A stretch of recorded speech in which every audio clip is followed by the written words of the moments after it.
favor.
Ok, ¿pueden ver ahora las imágenes? Sí. Ok. Sí.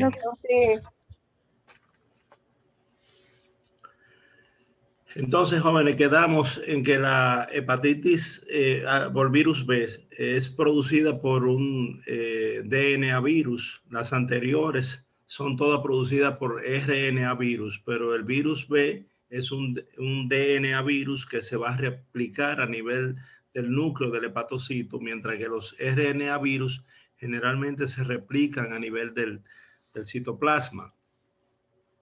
Entonces, como decíamos, en el caso de la hepatitis B, esta se le llama hepatitis sérica, a la otra se le llama hepatitis infecciosa o MS2 o de largo periodo de incubación, porque el periodo de incubación es de 6 semanas a 6 meses, el otro era de 6 días a 6 semanas, y la transmisión es diferente. En el caso del virus C, este también un RNA virus que se transmite generalmente por la sangre y su producto, como dije, tiene un periodo de incubación variable, o sea, no, a veces se comporta como el virus A veces se comporta como el virus B, y se transmite, como dije, por la sangre y su producto, principalmente en los últimos años se ha relacionado con el uso de jeringuillas contaminadas en pacientes que usan drogas endovenosas, y algunas veces se transmite el virus C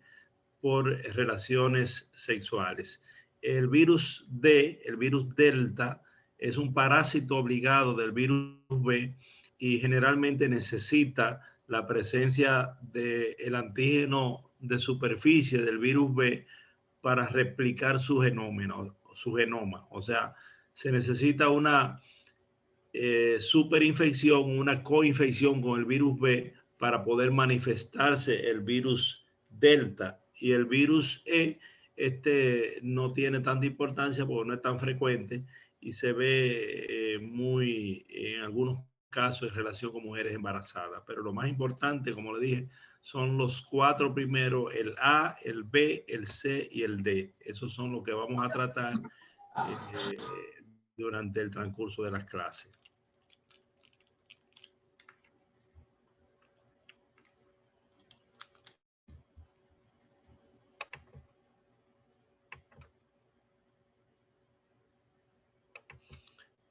Aquí vemos qué importancia tiene el tipo de hepatitis que yo tenga. Eso tiene importancia porque el virus A nunca se va a la cronicidad, se transmite por vía orofecal, y el virus B, como dije anteriormente, tiene esa transmisión, como mencionamos, y el virus C también mencionamos cómo se transmite. Entonces, del punto de vista de la anatomía patológica, ¿qué es lo que vemos en todos los tipos de hepatitis? O sea, desde el punto de vista patológico, en una biopsia, lo que va a manifestar el patólogo es principalmente una necrosis de los hepatocitos, que es lo más característico, una hiperplasia de las células de Kupffer, y va a haber infiltrado inflamatorio a base de mononucleares a nivel del espacio porta, donde predomina la presencia de mononucleares, ya sea linfocitos o células plasmáticas,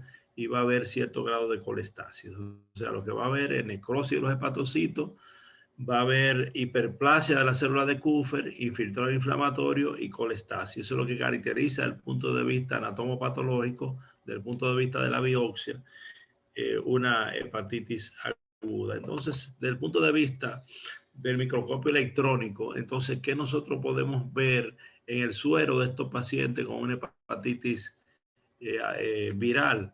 Por ejemplo, en la hepatitis A virus A, como vemos arriba, encontramos formaciones redondeadas que se ven apiñadas con aspecto de panal de abeja. Son virus redondos que tiene unos 27 nanómetros y son un RNA virus. En el caso de la hepatitis B, que la vemos arriba a la derecha, aquí vemos varias formaciones virales, pero la más importante es la que se conoce como partícula DANE, que es la parte que se ve aquí, que es la parte verdaderamente infectante y que va a tener, es mucho más grande que la anterior porque va a tener unos 42 nanómetros de diámetro y va a tener una parte central que tiene DNA y DNA polimerasa y una parte superficial que tiene la envoltura y los antígenos de superficie, y va a haber unos excesos virales en forma de cilindro y de esferas que están formados por lo que nosotros conocemos como antígenos de superficie, que vamos a ver más adelante en qué consiste. Aquí vemos la hepatitis E, como se ven las formaciones virales, que son un RNA virus, y la hepatitis delta, que como dije, necesita la presencia del virus B para poder replicar su genoma. Eso es lo que podemos ver en las hepatitis a nivel del microscopio electrónico. Y aquí vemos un esquema de una partícula DANE, o sea, una partícula infectante del virus de la hepatitis B. Entonces, ¿qué es lo que vemos en el diagrama? Vemos una parte central que tiene RNA y DNA polimerasa. Esto es la parte de la envoltura que vemos aquí, y esto que se ven aquí son formaciones superficiales que generan los antígenos de superficie, que es el principal marcador del virus de la hepatitis B, los antígenos que se producen sobre estos salientes que se llaman, que generan los antígenos de superficie. Y esto, además de generar los antígenos de superficie, como ustedes van a ver más adelante, van a generar también los anticuerpos contra el antígeno de superficie. Entonces, eso es lo que vemos, jóvenes, en un paciente que tiene una hepatitis B y que el virus va a penetrar hacia una célula hepática, hacia un hepatocito. O sea, esto es un hepatocito que vemos aquí, y esto es el virus que está penetrando el citoplasma, y entonces va a pasar del citoplasma hacia el núcleo del hepatocito, y entonces dentro del hepatocito va a formar un molde que va a continuar posteriormente fabricando el material genético que va a ser necesario para formar otros viriones, otras formas virales adultas que van a salir por el otro lado de la célula y van a seguir infectando otros hepatocitos o infectando otros órganos cuando pasan a la sangre. Eso es lo que pasa en el ciclo interno dentro de una célula que es infectada por el virus de la hepatitis B. Entonces, aquí vemos lo que puede pasar con estas enfermedades virales. Aquí vemos el hígado sano, aquí vemos el hígado que evolucionó a la cronicidad y que tiene una fibrosis. Aquí vemos una cirrosis, y aquí vemos en algunos casos que puede degenerar a cáncer hepático. Entonces, luego aquí vemos un hígado con hepatitis. Desde el punto de vista microscópico, aquí vemos un hígado con fibrosis importante. Entonces, aquí vemos desde el punto de vista macroscópico un hígado sano, un hígado fibrótico con cirrosis y un hígado con cáncer. Entonces, en el caso de la hepatitis B, que es un problema de salud pública a nivel mundial, junto con la hepatitis C, porque se puede ir frecuentemente a la cronicidad. Entonces, ¿qué está pasando a nivel mundial en el caso, por ejemplo, de la hepatitis B? A nivel mundial tenemos que hay unos, en ese tiempo había unos 350 millones de portadores del virus, pero ya hay más de 450 millones. Y vemos que la prevalencia es variable de acuerdo a los países a nivel mundial. Por ejemplo, a nivel del norte, la parte más al norte de América, hay una prevalencia alta. En África tropical, aquí, y África del Sur, hay también una prevalencia alta. Y en el sudeste asiático también hay una prevalencia alta. Mientras que en estos países de Europa del Este y alrededor del Amazonas, aquí hay una prevalencia intermedia y nosotros estamos también con una prevalencia intermedia. O sea que si tomamos 10, 100 personas, de 2 a 7% van a tener la presencia o son portadores del virus de la hepatitis B. Eso es lo que significa esta gráfica. O sea, el porcentaje de la prevalencia a nivel mundial de la hepatitis B, principalmente aquí vemos definido cómo se transmite la hepatitis B por los diferentes mecanismos, como dije, la sangre y su producto, por relaciones sexuales, porque se encuentra no solamente a nivel de la sangre, sino se puede encontrar el virus a nivel de la saliva, a nivel del semen, a través de las lágrimas, líquido vaginal. Todo eso puede ser un contaminante de la infección por la hepatitis a virus B. Entonces, cuando tenemos una hepatitis, generalmente vamos a tener una interacción importante con el sistema inmunológico. Las hepatitis todas se caracterizan porque va a haber una interacción con el sistema inmunológico y esto se va a manifestar con la expresión a nivel de análisis de los marcadores virales. O sea, hay un compromiso, hay una reacción inmunológica que se va a manifestar en forma de marcadores y estos marcadores van a ser del tipo inmunoglobulina de tipo IgG e inmunoglobulina de tipo IgM. La IgG generalmente indica convalescencia o estado ya de recuperación, mientras la IgM indica infectividad y actividad de la enfermedad. Esos son los marcadores. O sea, siempre va a haber una interacción y una liberación de antígenos y anticuerpos de tipo IgG y de tipo IgM. Eso es importante para marcar el tipo de hepatitis que podemos estar tratando. Entonces, en el caso de la hepatitis B, vemos esta curva inmunológica que se desarrolla después del periodo de incubación, que decíamos que en el caso de la hepatitis B, el periodo de incubación era de 6 semanas a 6 meses. Después de este periodo de incubación, entonces van a producirse los síntomas prodrómicos y luego va a aparecer los antígenos y los anticuerpos. El primer antígeno que aparece, el primer marcador que aparece en la hepatitis A virus B es lo que se conoce como antígeno de superficie o HBsAg, ese que vemos aquí y que describe esta curva inmunológica. Y el pico de la curva inmunológica del antígeno de superficie va a corresponder con los síntomas y va a corresponder con la elevación de las aminotransferasas, que son las enzimas que indican daño hepatocelular. Entonces, lo primero que se eleva es el antígeno en superficie, y entonces, en respuesta a la presencia de ese antígeno, se produce un anticuerpo que se llama anti-HBs o anticuerpo contra el antígeno en superficie. Entonces, también vamos a ver que se produce en la parte más interna, esta curva que vemos aquí es el HBeAg, o sea, antígeno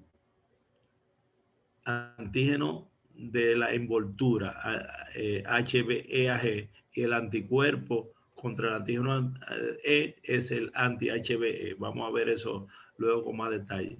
Entonces, vemos aquí que cuando comienza a desaparecer el antígeno de superficie y aparecer el anticuerpo, hay una fase de ventana donde solamente vamos a detectar el anticuerpo contra el antígeno del centro. O sea que, en otras palabras, jóvenes, cuando tenemos un paciente con una hepatitis B, que vamos a encontrar lo que se llama antígeno de superficie o HBsAg, y contra el antígeno de superficie se produce el anticuerpo contra el antígeno de superficie. También se encuentra el antígeno E o antígeno E o HBeAg, y sobre ese se produce el anticuerpo contra el antígeno E.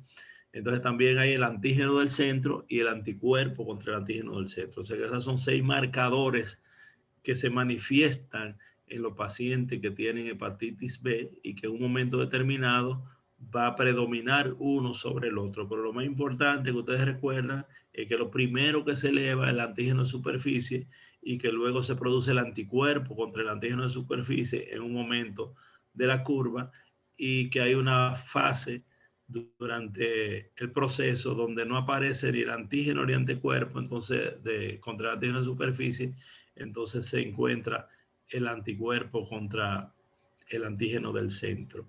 Esa es la curva inmunológica que desarrolla el virus B, pero aquí vemos la curva inmunológica que desarrolla el virus A. El virus A vamos a determinar, por ejemplo, aquí está la presencia del virus en sangre, que dura muy poco tiempo. O sea, por eso es que este virus casi no se transmite por la sangre, porque dura muy poco tiempo en sangre y rápidamente pasa hacia las heces fecales y hacia la bilis y hacia el hígado. Entonces, por eso es que se transmite principalmente por vía orofecal. Y aquí vemos los antígenos y anticuerpos que vamos a ver en un paciente que tiene una hepatitis A después de un periodo de incubación de 6 días a 6 semanas. Entonces, después de los síntomas prodrómicos, se eleva el anticuerpo contra el virus A, que se llama anti-HBA de tipo IgM, que indica que estamos en una enfermedad activa, en una enfermedad aguda. Y el anticuerpo contra el virus HBA de tipo IgG indica convalescencia, o indica que el paciente ya le dio, la persona ya le dio la hepatitis y que ha dejado un recuerdo inmunológico que lo protege para toda la vida. O sea, que le dio la hepatitis A, se cura totalmente o se muere, generalmente se cura, y va a dejar una mancha inmunológica que se puede determinar por análisis de laboratorio, que es el anti-HBA de tipo IgG. La presencia del anti-HBA de tipo IgM indica que la enfermedad está activa, que la enfermedad está aguda.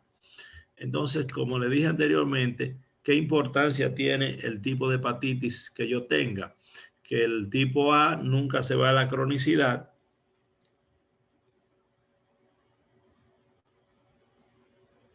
El tipo A nunca se va a la cronicidad. El tipo B en los adultos un 5% se va a la cronicidad, y en los niños un 90% se va a la cronicidad, mientras que el virus C en un 85%, no importa si es niño o si es adulto, se va a ir a la cronicidad. Por eso es importante saber el tipo de hepatitis que una persona tiene en un momento determinado.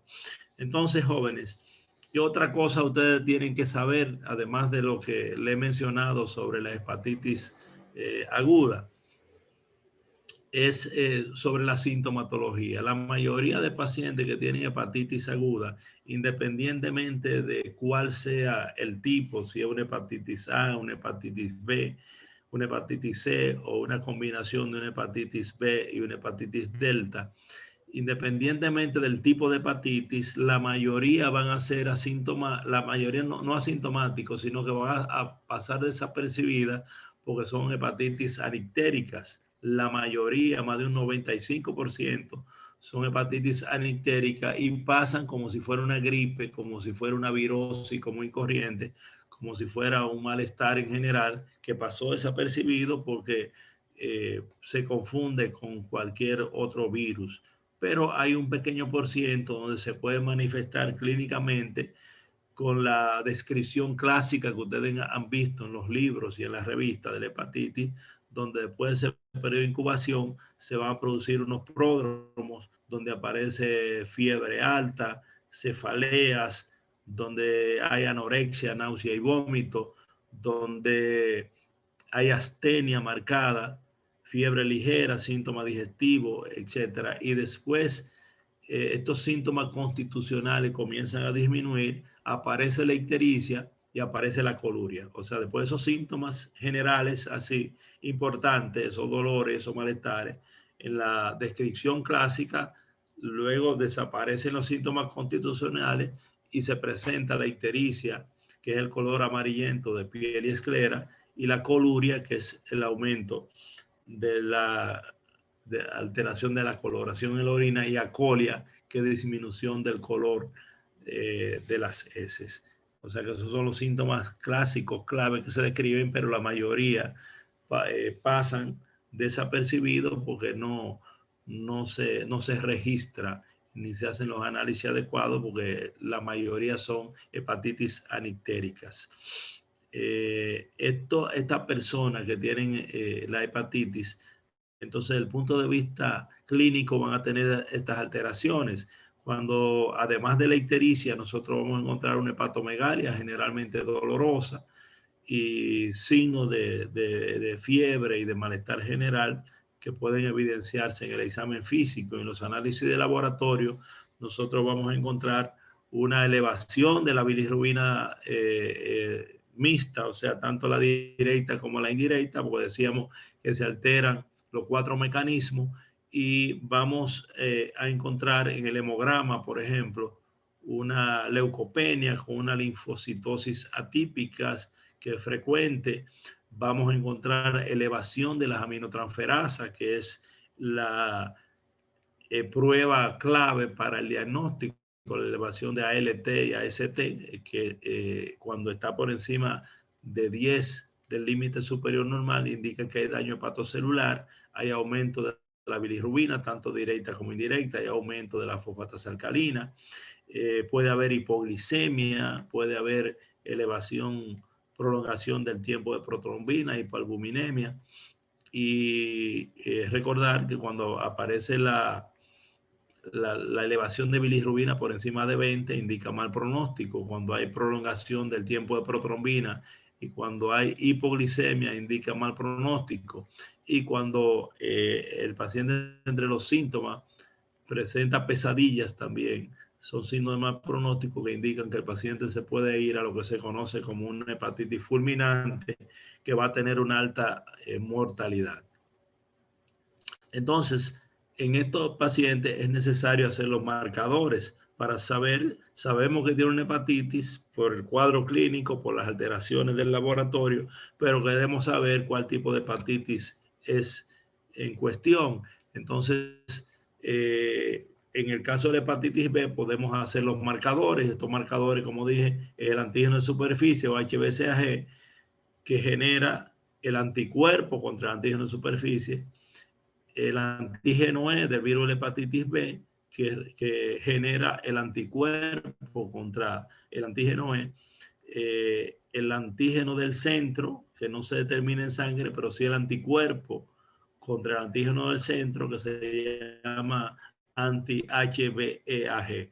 Y podemos, para hacer el diagnóstico más definitivo, la determinación del DNA del virus por reacción en cadena de polimerasa. Aquí vemos las otras pruebas que podemos utilizar, como son las aminotransferasas, la albúmina, las pruebas de coagulación, y en algunos casos es necesario hacer biopsia hepática. Los pacientes que tienen hepatitis aguda, independientemente de la causa, generalmente lo que se necesita es mucha hidratación, se necesita mucho reposo en cama, generalmente por varias semanas a varios meses. Se le da tratamiento sintomático, analgésico, se le dan medicamentos para las náuseas, se le dan hidratación. A veces, si no toleran la vía oral, se le puede poner solución endovenosa. Y en algunas situaciones, cuando son hepatitis muy severas, entonces se pueden utilizar antivirales como la ribavirina en el caso de la hepatitis C y la lamivudina en el caso de la hepatitis B. En el caso de la hepatitis crónica, entonces se ha utilizado la combinación de ribavirina con interferón, y en el de la B, el interferón y la lamivudina, entre otros medicamentos. Esos son los clásicos, pero hay medicamentos más modernos que son los que más se utilizan.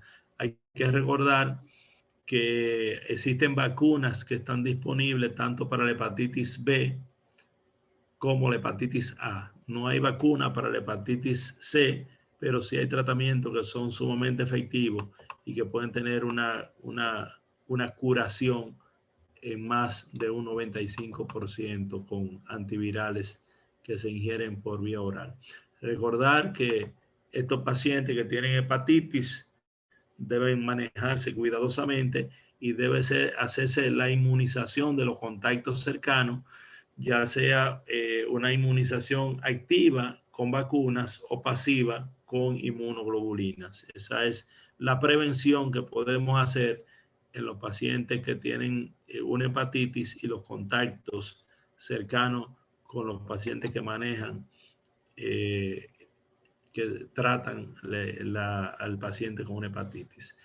Entonces, además de la hepatitis aguda, la hepatitis crónica es otra condición que debemos mencionar y que es importante tenerlo en cuenta para hacer el diagnóstico diferencial de las enfermedades que pueden estar afectando en un momento determinado el hígado. La hepatitis crónica se ha clasificado en general en hepatitis crónica leve, en hepatitis crónica moderada y en hepatitis crónica severa. Esa hepatitis crónica se caracteriza por una necrosis hepática continua, fibrosis continua, que lleva a cirrosis o que se puede acompañar de cirrosis. Esa es la definición de hepatitis crónica. Necrosis hepática continua con fibrosis continua que lleva a cirrosis o se acompaña de cirrosis. Desde el punto de vista anatomopatológico, los pacientes con hepatitis crónica van a tener un infiltrado inflamatorio a base de mononucleares, o sea, de linfocitos y células plasmáticas, que afecta principalmente el espacio porta.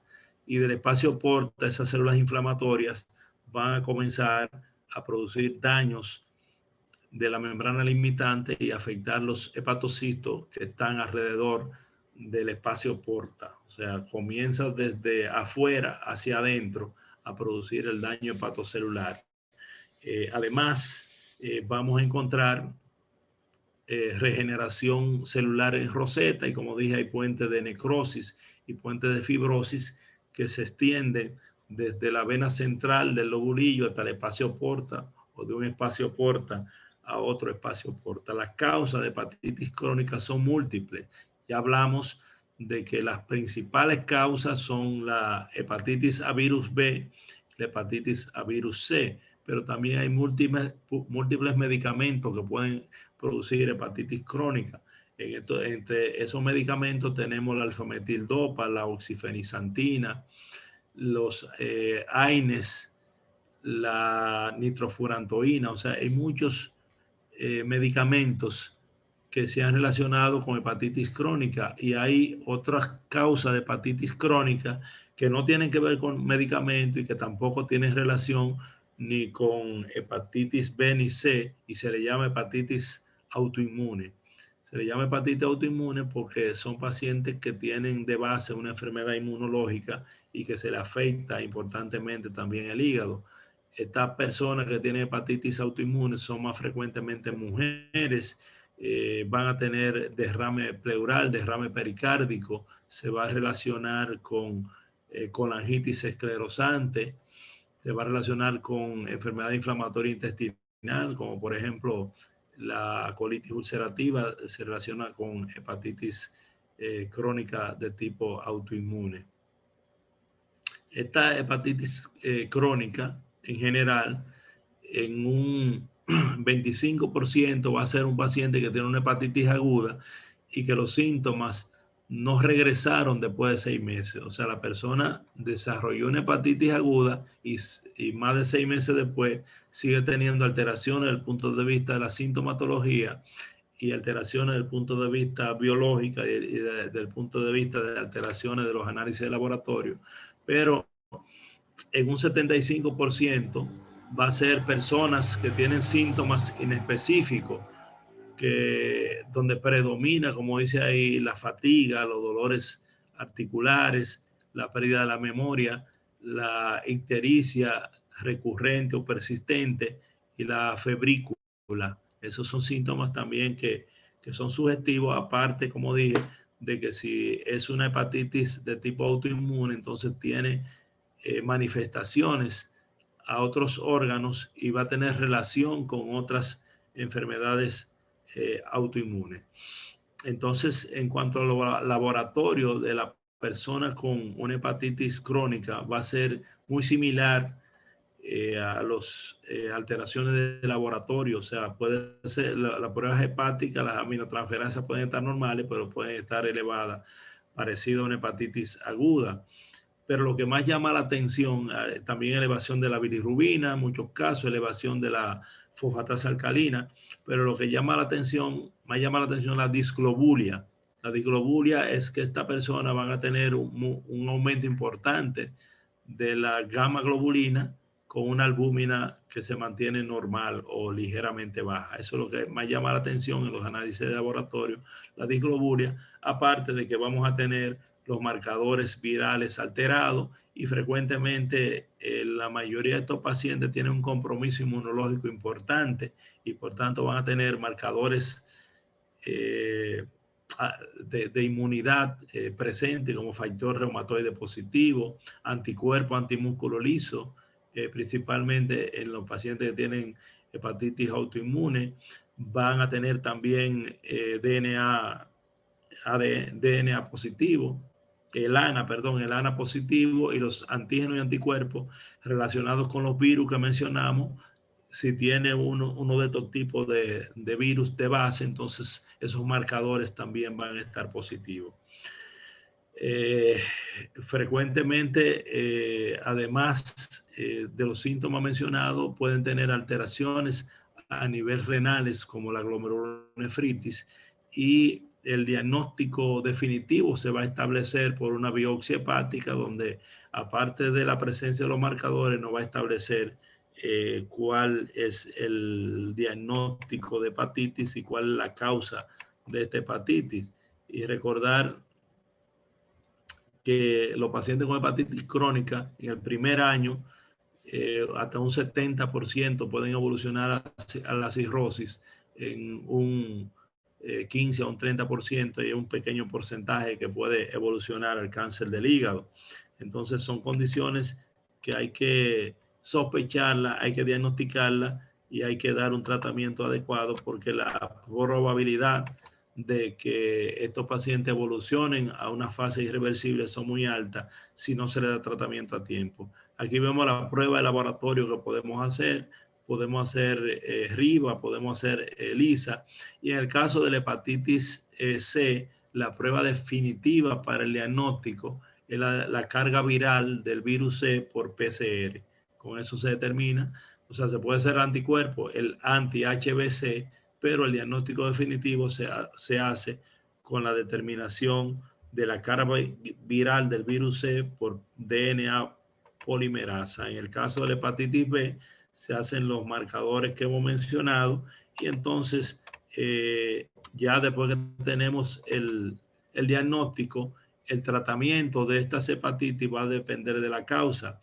En el caso de la hepatitis B, se utiliza el interferón y la lamivudina, mientras para la hepatitis C se utiliza el interferón y la ribavirina. En el caso de las hepatitis crónicas autoinmunes, entonces se utilizan los corticosteroides y se utilizan los inmunosupresores por un periodo de 2 a 3 años. El pronóstico cada vez es mejor porque podemos controlar con los antivirales modernos la hepatitis B, aunque no se cure, y podemos curar la hepatitis C con los antivirales modernos, que ya cada vez se utiliza menos el interferón y la ribavirina, sino que se utilizan más esos antivirales que son utilizados en combinación por vía oral. Y el pronóstico es muy bueno cuando se le da tratamiento a tiempo. Y en el caso de la hepatitis crónica autoinmune, entonces el uso de corticosteroides y inmunosupresores también son muy efectivos. recordar que la consecuencia a largo plazo son cirrosis, un 15 a 20%, y en un pequeño porcentaje cáncer del hígado y insuficiencia hepática importante cuando la enfermedad no se detiene a tiempo. Entonces, esos son las conclusiones, que hay vacunas y que el tratamiento es muy efectivo cuando lo utilizamos en el primer año a tiempo. Joven, entonces ya se está acabando el tiempo.